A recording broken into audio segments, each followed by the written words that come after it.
Hello guys, welcome back to the channel. और कैसे सब लोग, उम्मीद करते हैं सब बढ़िया होंगे। तो आज लेकर आए हैं हम ओनरशिप रिव्यू वोक्सवैगन वर्टस का। ये हमारा टॉप लाइन वेरिएंट है 1 लीटर में, ऑटोमेटिक में। तो आज सारी बात करेंगे ओनर से। तो सिद्धांत, सबसे पहले आजा। तो क्या भाई, रहा? ओनर और कोई नहीं, बचपन का दोस्त है मेरा, सिद्धांत। Hi guys. तो भाई ने लिया हमारी वर्टस। और जब इसने वर्टस ली तो मैं भी काफी शॉक हो गया था, क्योंकि भाई ये थोड़े मारुति के फैन ज्यादा हैं।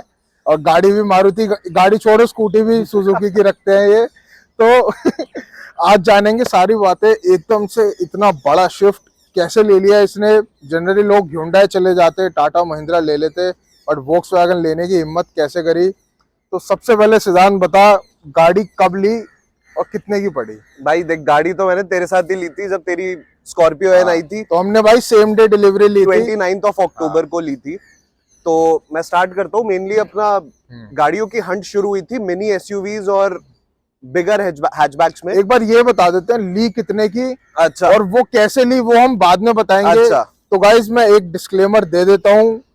VW की गाड़ी आपको लेनी है, 2 लाख तक का डिस्काउंट चाहिए। आज भाई बताएगा कैसे मिलता है, बहुत रिसर्च करके ढूंढ के निकाला है। तो बने रहना वीडियो में। कितने की पड़ी। ये मेरे को फाइनल प्राइस पड़ा है 16,90,000 का। ठीक है। और इसकी ऑन रोड प्राइस जो इन्होंने क्लेम करी थी वो थी 1880 lakhs। तो 18.8 की गाड़ी आपको पड़ेगी अगर आप शोरूम में जाओगे। भाई ने ली है 16.9 की। इसका खुलासा भी करेंगे। तो भाई कैसे सेलेक्ट करी और कौन कौन सी गाड़ियां देखी थी। ठीक है। तो मतलब मैंने स्टार्ट करा था मिनी एसयूवीज और बिगर हैचबैक से। बट हम लोग हंट करते टाइम हम लोग वोक्सवैगन पहुंचे टाइगुन देखने के लिए मेनली। अब वर्टस भी हमने ट्राई करी। हाँ। तो स्टार्ट मैं कहूंगा हमने हाई राइडर, ग्रैंड विटारा और ऐसी गाड़ियों से करी थी। इवन हम एलिवेट पे भी गए थे होंडा के पास। तो परफॉर्मेंस वाइज मेरे को ये गाड़ी भाग गई थी। मेरे एक्सपीरियंसेस भी मैं बता रहा हूँ, जैसे मैंने बाकी कार्स के भी ट्राई करे। मैंने इवन इसकी पेयर कंपनी जो है वोक्सवैगन की स्कोडा, मैंने उसके साथ भी ट्राई किया था पूरा।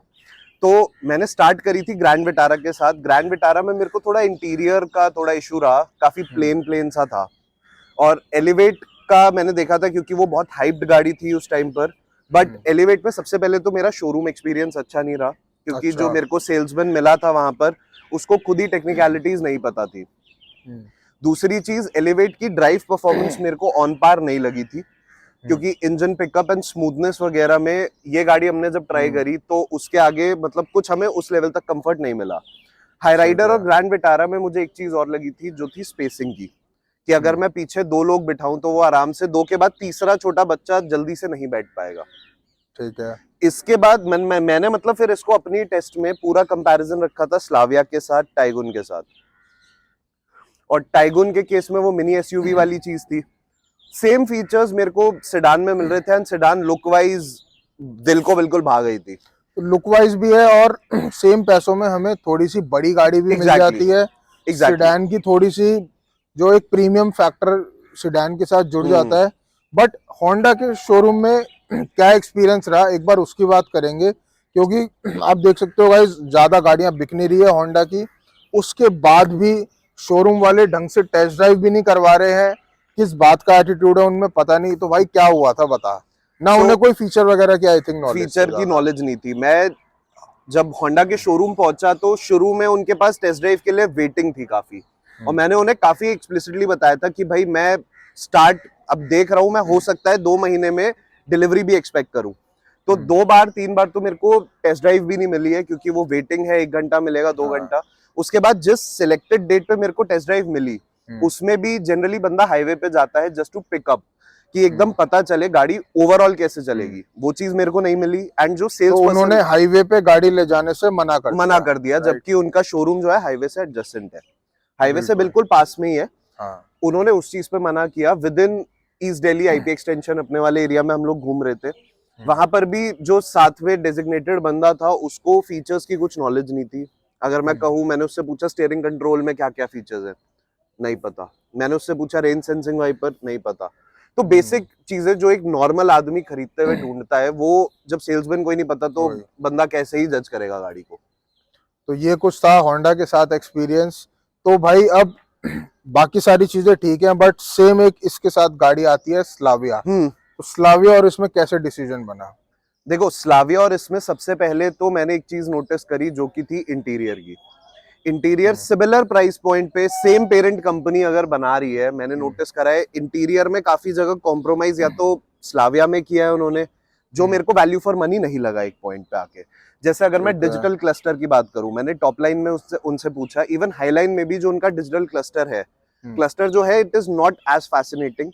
दूसरा जो अंदर का इंस्ट्रूमेंट पैनल हो गया आपका, या फिर आपका टच स्क्रीन वगैरह हो गया, टच स्क्रीन स्लाविया में 8 इंचेस आ रही है, हाँ, और इसमें हमारी 10 इंचेस की टच स्क्रीन आ रही है। और स्लाविया में जो हमारा कारप्ले है वो भी वायर्ड है, इसमें वायरलेस मिल जाता है, वायरलेस ये काफी अच्छा फर्क ये काफी अच्छा डिफरेंस था। इवन ओवरऑल अगर मैं देखूं तो लुक वाइज जो फ्रंटल लुक है गाड़ी की, वो मेरे को वर्टस में ज्यादा लगी।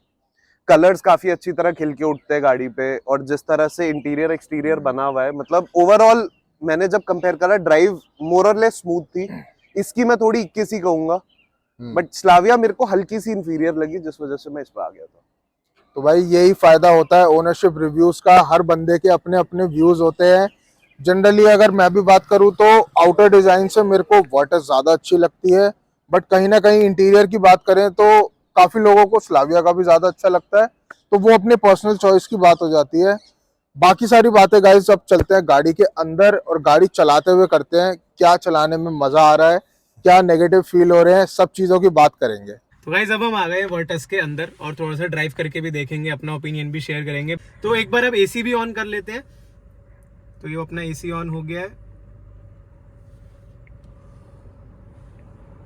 तो एसी ऑन करते ही गाड़ी में वाइब्रेशंस इतनी नहीं बढ़ी हैं, बट एक एसी में एक बड़ी अजीब सी आवाज आती है। मैं थोड़ा सा ड्राइव करता हूँ और आपको सुनाने की कोशिश भी करता हूँ।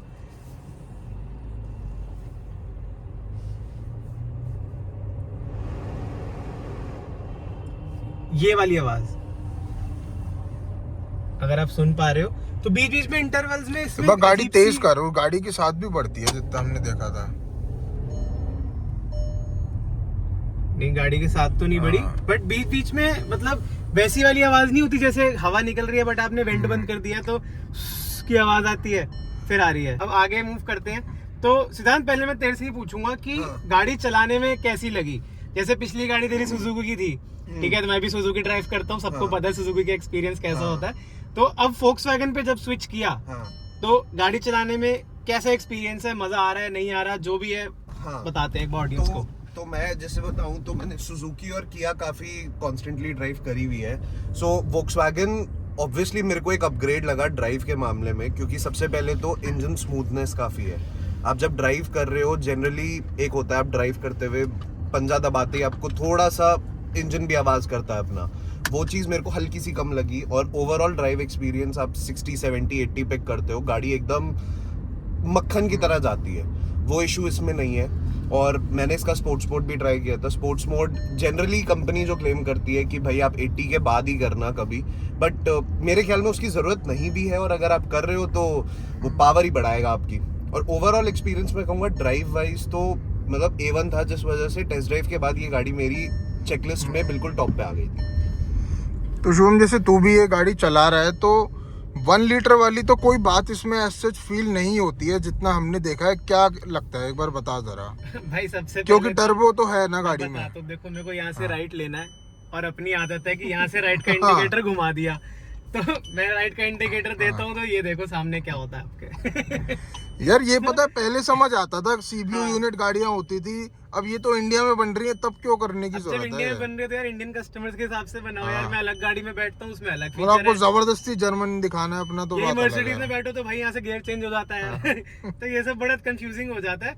बट खैर, अगर ड्राइव की बात करें तो भाई मेरे को ऐसा लगता है कि ये SUV का जो जमाना है उसके चक्कर में हम लोग भूल गए हैं कि सेडान में चलाने में जो मजा आता था भाई, इतना कनेक्टेड फील होता है रोड के साथ। अगर हम व्यू की भी बात करें तो भाई मुझे प्रॉपर सामने डैशबोर्ड दिख रहा है, बोनट दिख रहा है, और एक बहुत ही ड्राइविंग का एक अच्छा एक्सपीरियंस जो है मेरे को यहाँ पे गाड़ी चलाने को मिल रहा है। सामने अब दिख रहा होगा स्पीड ब्रेकर आ रहा है, तो एक बार इस पे लेके जाते हैं और देखते हैं सस्पेंशन जो है वो हार्ड है या सॉफ्ट दी है गाड़ी के अंदर।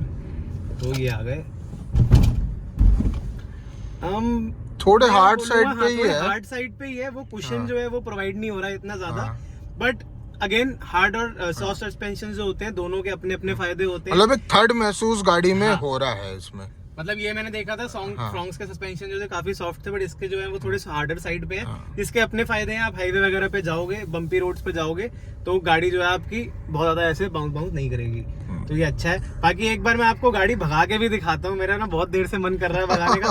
तो ये आप तू कर ले भाई वीडियो, वो बताने आया एक्सपीरियंस, तू अपना बता ले पहले। अपना एक्सपीरियंस भी जरूरी है। ये एक बार मेन पॉइंट है इसका, कर भाई। तो चलो। यार ये सबसे अनोइंग चीज जो गाड़ी में है, बंद हो सही गई। में भाई यार। ये ऑटोमेटिक स्टार्ट स्टॉप। भाई ये जिसने भी सोचा है, मोदी अमित शाह, जिसने भी सोची है भाई ये बात, प्लीज इसको उल्टा कर दो। मैं ऑफ करना चाहूँ तो मैं कर लूंगा भाई, पर ये आप खुद से मत करो, बड़ा अनोइंग है ये। तो अब हम आ गए हैं पहले ड्राइव मोड पे। ड्राइव मोड में आपको एक बार पिकअप चेक करवाता हूँ, ये देखो।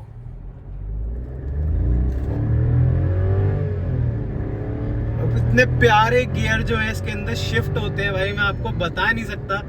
मतलब ये गाड़ी IVT नहीं है, इसके अंदर ऑटोमेटिक गियर शिफ्ट जो है वो वाला आता है, बट लैग की बात करें तो भाई ना के बराबर है।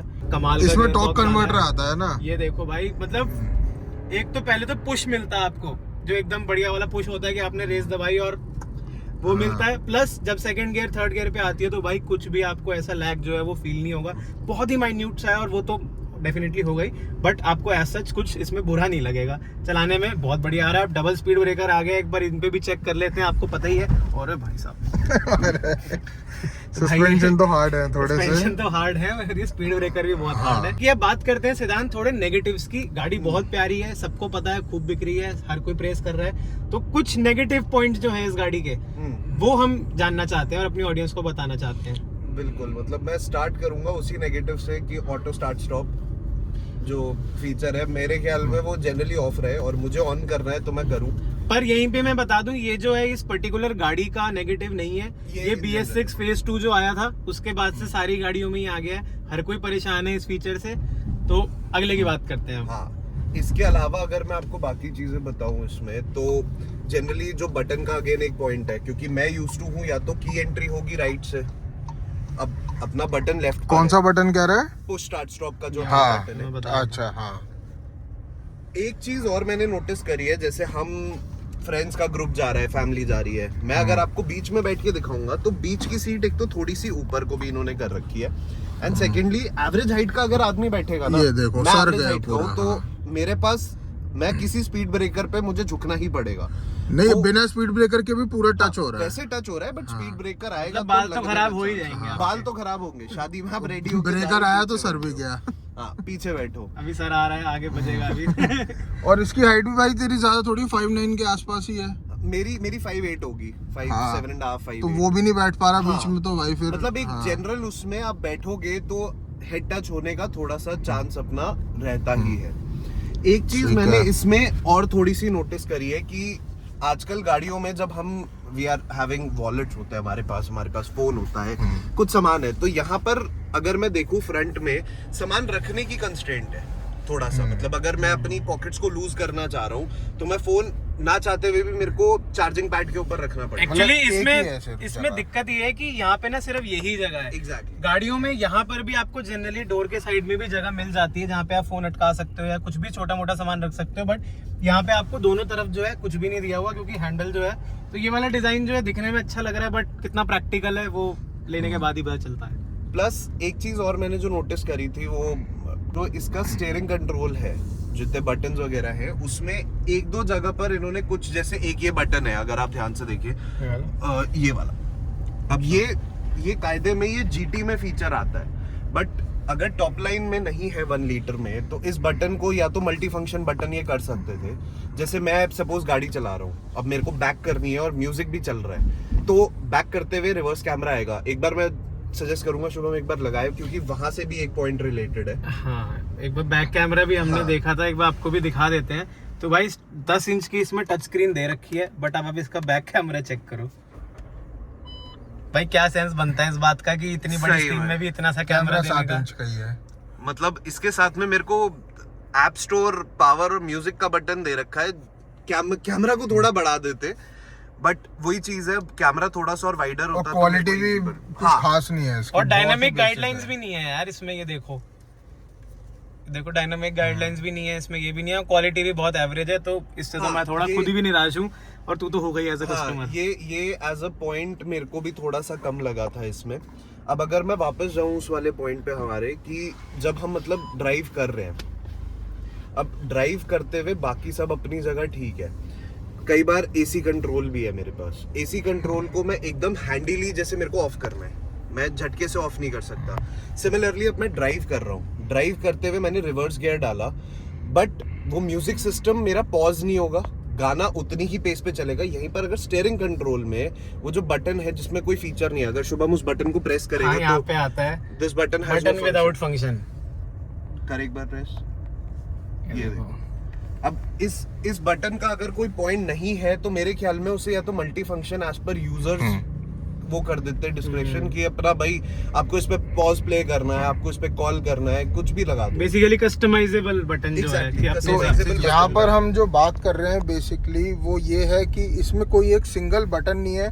अभी जैसे मैं साइड में भी बैठा हूँ ना, तब भी मेरे को इसको ऑफ अगर करना है ना तो बहुत दिक्कत है, इसको आपको डबल प्रेस करना पड़ता है तभी ये ऑफ होता है। तो मेरे को इतनी दिक्कत हो रही है, तो जो गाड़ी चला रहा होगा उसको ऑफ करने में काफी ध्यान इसमें भटकेगा। मतलब आपकी नजरें जो है ना वो 2 सेकंड के लिए यहाँ पे जानी पड़ेंगी। जैसे मैं भी अभी बिना देखे यहाँ से मैं नहीं कर सकता इसको, तो मेरे को यहाँ पे देखना ही पड़ेगा 1 सेकंड के लिए। और उसके बाद भी अगर हम एसी के कंट्रोल्स की बात करें, फैन वगैरह की, तो वो भी यहाँ पे स्लाइडर दे दिया है, जो कि सुनने में और वैसे ऑन पेपर अच्छा लगता होगा, बट ये मेरे हिसाब से ज्यादा प्रैक्टिकल नहीं है। जो टिपिकल बटन आते हैं उनका कोई रीजन है आने का, अब वो यही है कि ड्राइवर का जो ध्यान हो वो पूरा सड़क पे रहे।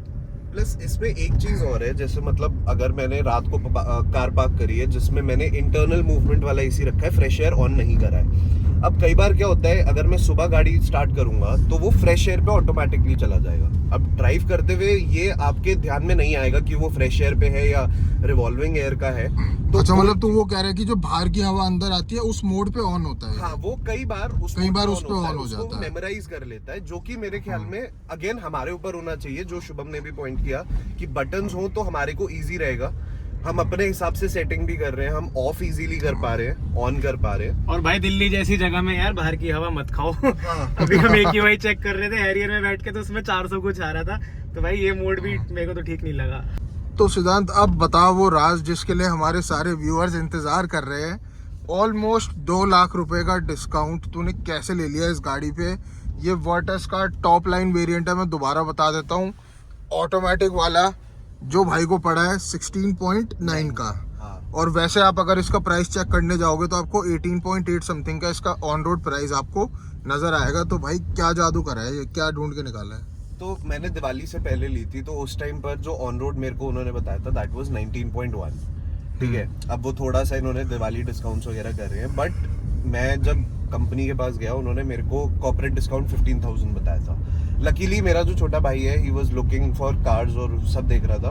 ग्रुप वी करके एक मैं कहूँगा बीच में इंटरमीडिएटर आते हैं जो कि आपके प्राइस को जस्टिफाई कर देते हैं। वो कैसे करते हैं? सो ग्रुप वी वर्क करती है, सपोज 10 लोगों ने एक गाड़ी पे ऑर्डर किया। ये कहाँ पर मिलेगा ग्रुप वी? पहले इसकी बात ऑनलाइन करते हैं। है, बट इसका स्टार्टअप का कॉन्सेप्ट ये था कि आपकी कार परचेज जब आप करते हो तो एक्स्ट्रा जितने भी आपके ब्रोकर वगैरह के, गाड़ी के डीलरशिप के जितने पैसे लगते हैं वो उसे जस्टिफाई करता है। अब हम लोग जब देख रहे थे इसका कॉन्सेप्ट क्या है, हमें पता चला। सो 10 से 12 लोग सपोज वोक्सवैगन वर्टस 1 लीटर 80 ले रहे हैं। अब उस केस में ग्रुप वी क्या करेगा, वो 10 लोगों का ऑर्डर एज बल्क दिखाता है उनके पास, और उस केस में जो जनरली आप देखते हैं 2 चीज खरीदने के बजाय 10 खरीदोगे तो बल्क डिस्काउंट मिलता है। वो बल्क डिस्काउंट बेसिकली आपका डीलर पे जितना मार्जिन आता है वो डीलर मार्जिन को थोड़ा रिड्यूस कर देता है। तो ये केस रहा था हमारा। एंड इसमें बेस्ट चीज़ ये है कि ये जनरली आपकी काफ़ी कंपनीज को कवर करते हैं। सो आपको अपनी डिटेल्स डालनी थी, जैसे मैंने अपनी परचेज डिटेल्स डाली, अपनी एक्सपेक्टेड डेट डाली, तो उन्होंने मेरे को एक कोटेशन प्रिपेयर करके भेजा जिसमें फाइनल प्राइस मेरे को उन्होंने बताया था 1690 का। और तो इसमें यार ग्रुप वी वाले भी कोई अपना कट रखते हैं या कैसे होता है ये? यार ग्रुप वी और अपने हिसाब से देखा जाए तो वो जितनी सेल्स वो शोरूम को प्रोवाइड करा रहे हैं, या तो वो शोरूम से अपना कट ले लेते होंगे उस हिसाब से। तो ये बेसिकली अगर हम इसको समझें, एक मिडिल ऑर्गेनाइजेशन हो गई जो आपने अपने सपने ऑर्डर्स अपने ग्रुप वी को बताए और ग्रुप वी शोरूम से बल्क में एक डिस्काउंट ले लेता है कई सारी गाड़ियों पे। अब इसमें बेस्ट पार्ट मैं तुम्हें बताऊंगा कि कई लोगों को लगता है कि भाई इंटरमीडिएट एक एंटिटी आ गई है, तो अब हमें बीच में किसी के पास जाना पड़ेगा, हमें अकाउंट में कई पैसे डालने पड़ेंगे। वो केस नहीं है। ग्रुप वी पैसे सारे शोरूम में ही होंगे, शोरूम में होंगे। ट्रांसफर, इंश्योरेंस आपका सब कुछ शोरूम से ही होगा। सब कुछ शोरूम से होगा। ग्रुप वी बस बीच में कोटेशन आपकी आएगी। तो जब जैसे मैं गया था, मैंने उन्हें ग्रुप वी की कोटेशन प्रिंट दिखाया, उन्होंने उसी चीज पे एक पेपर वर्क और करवाया था एंड उस पे फाइनल करवा दिया उन्होंने। तो ये मेरे को बेस्ट लगा। तो यार हमारे व्यूअर्स को अगर ये डिस्काउंट लेना है तो कैसे हम ग्रुप वी का यूज कर सकते हैं, कहाँ पे ढूंढ सकते हैं, क्या करना है, एक बार वो बता दे। तो आपको कुछ नहीं करना, अपना गूगल पे ग्रुप वी सर्च करना है, groupvi.in करके इनकी वेबसाइट है। तो इस पे जब आप जाएंगे तो आपको अपनी कार्स की ब्रांड्स दिख जाएंगी, और इनकेस अगर ब्रांड नहीं है, फॉर एग्जांपल आप Hyundai देख रहे हो, तो इस पे Hyundai वोक्सवैगन के अलावा और भी ब्रांड्स का सेम काफी ब्रांड्स हैं। जैसे मैंने नोटिस किया महिंद्रा की भी थी इनके पास, स्कोडा की भी थी। जनरली स्कोडा और वॉक्सवैगन इनके टॉप लिस्टर्स में थे। उस पे जाके अगर बाई चांस आपकी कार है तो आपने वहां लिस्ट कर दिया, आपने पूरी डिटेल्स डाली, कहाँ का रजिस्ट्रेशन चाहिए आपको, कब एक्सपेक्ट कर रहे हो डिलीवरी। और अगर इन केस आपके पास वो ब्रांड नहीं दिख रही तो आप उसमें ऑप्शन है your brand not present here, please let us know. उसमें क्वेश्चनर आता है, एक गूगल फॉर्म आएगा, वो भर दिया आपने, काम कर दिया। तो शुभम कैसा लगा, ये भाई ने क्या ढूंढ के निकाल लिया? मैं तो ये कह रहा हूँ, इस भाई ने पहले बताया क्यों नहीं? अबे मैंने भी तो ली थी तूने गाड़ी, भी तो ली है Scorpio। मुझे बता देता, अब क्या भाई, पता कुछ डिस्काउंट मिल जाता मुझे। अब तो मैं चलो क्या कोई ही नहीं यार, बोलूं। यही फायदे हाँ। होते हैं एक अच्छा यूट्यूब चैनल सब्सक्राइब करके देखने के। आपको देखो आज 2 लाख का सीधा सीधा डिस्काउंट जो है हमने पड़वा दिया है, तो हमें याद रखना। तो सिद्धांत आखिरी बात एक बता दे जो सबको जाननी होती है, 1 लीटर ऑटोमेटिक वाली माइलेज कितना दे रही है सिटी में, हाईवे पे? तो मतलब कंपनी ने क्लेम जो किया था 16.5 था, 16.5 17 के करीब। अब मेरी कार रनिंग के हिसाब से जनरली वीकडेज में ऑफिस का रहता है, वीकेंड पे निकलती है, तो I was able to achieve 14 अभी तक, जो कि बहुत कम रनिंग पे हुआ है सिटी जिसमें- में? हाँ, ज्यादातर सिटी रही है इसमें। मतलब बहुत छोटे छोटे ट्रिप्स लग रहे हैं तो उसमें हाँ। एवरेज निकल ही नहीं पाती है हाँ, जनरली। ज्यादा नहीं निकल पाती है, बट मैंने जैसे 2 ट्रिप्स अभी गुड़गांव और सोनीपत के लगाए थे, उसमें मैं easily I was able to touch 15 to 16, जिसमें 15 to थोड़ा 16, सा हाँ मेरे को थोड़ा सा जस्टिफाइड लगा। वो ये ज्यादा जब गाड़ी निकलेगी तो थोड़ी और उसकी एवरेज इंप्रूव होके आएगी मेरे सामने। तो ये है गाइस एवरेज का सीन इस गाड़ी के अंदर, और आई थिंक इस सेगमेंट की गाड़ी के लिए 15 to 16 की एवरेज काफ़ी डिसेंट है, क्योंकि यहाँ शुभम भी बैठा है जो 10-11 की एवरेज ले रहा है सेल्टॉस में, और बहुत खुश नजर आ रहा है देखो। और 25 के एवरेज फ्रॉन्क्स में भी ले रहा हूँ, पूरी बात बतानी चाहिए। खुश उससे हो गया। तो गाइज यही था हमारा आज का ओनरशिप रिव्यू वर्टस का, और बहुत ही अच्छे, अगर आप इस प्राइस में बात करो 17 lakhs में ऑन रोड, इस गाड़ी में कोई बुराई नहीं है, सारे फीचर आपको मिल रहे हैं। वोक्सवैगन का आपको इंजन मिल रहा है, एक फीचर मैं दिखाना चाहूंगा बस लास्ट में, वेंटिलेटेड सीट भी आपको मिल रही है। भाई 17 लाख ऑन रोड में, और क्या लोगे। पर मेरा एक क्वेश्चन है हाँ। पूरी ऑडियंस से, एक चीज जिसको भी पता है ये जरूर बताना कमेंट करके कि भाई ये जो है इसका क्या पर्पस है, ये पिगी बैंक है या क्या है, ये लाइन यहाँ पे क्यों है? इसमें से कुछ निकलता है या इसमें कुछ जाता है? भाई ये चीज समझ नहीं आई थी हमें, तो आपको अगर पता है तो उसका जवाब जरूर देना। बाकी इस वीडियो को गाइस यहीं पे एंड करते हैं। अगर आपको वीडियो अच्छी लगी हो तो लाइक जरूर करें, एंड अब आपको सीक्रेट पता चल गया है सस्ती गाड़ी कैसे लेनी है, तो फटाफट शेयर करो अपने सारे दोस्तों के साथ जो भी नई गाड़ी लेने वाले हैं। तो मिलते हैं गाइस ऐसी अगली वीडियो में। अगर आपको भी अपना ओनरशिप एक्सपीरियंस शेयर करना है तो आप हमें ईमेल कर सकते हो, अभी स्क्रीन पे आ रही होगी, या फिर इंस्टाग्राम पे आप हमें डीएम भी कर सकते हो, एंड आपके साथ मिलकर एक प्लान बनाएंगे और आपका ओनरशिप रिव्यू जो है सबको दिखाएंगे।